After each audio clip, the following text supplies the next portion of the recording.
Ang labanan sa Ball Arena, Nuggets versus Timberwolves.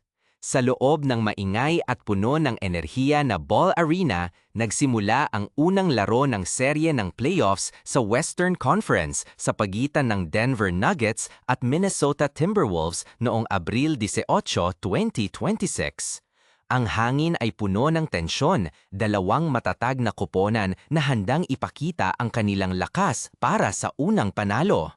Sa simula pa lang, naging agresibo ang Timberwolves. Sa pamumuno ni Anthony Edwards na kahit may kirot sa kanang tuhod ay hindi nagpatinag at ni Rudy Gobert na matibay sa ilalim ng ring, nakakuha sila ng agwat na hanggang 12 puntos sa unang quarter.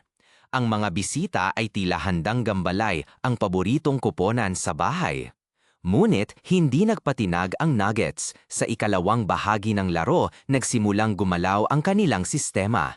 Si Nikola Jokic, ang The Joker, ay muling nagpakita ng kanyang kahusayan. Nagbigay siya ng passes na parang may mata sa likod, nakakuha ng rebound at nagtala ng puntos. Sa ikatlong quarter, nagkaroon sila ng matinding pagsabog, isang 17-2 na run na nagpabago ng takbo ng laro.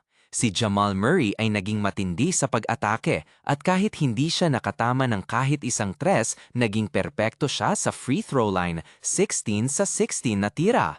Si Aaron Gordon naman ay nagbigay ng malaking tulong, lalo na sa kanyang matinding dunk na nagpasigaw sa mga manonood. Sa huling bahagi, sinubukan pa ring bumawi ng Timberwolves. Pinaliit nila ang agwat hanggang sa 2 puntos lamang, ngunit ang karanasan at disiplina ng Nuggets ang nanaig.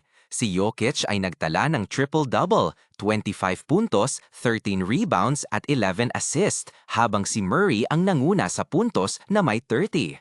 Nang tumunog ang buzzer, ang scoreboard ay nagpakita ng 116-105 pabor sa Denver Nuggets. Isang matinding labanan na puno ng pisikal na laro at damdamin, ngunit ang Nuggets ang unang nakakuha ng panalo at nanguna sa serye ng 1-0.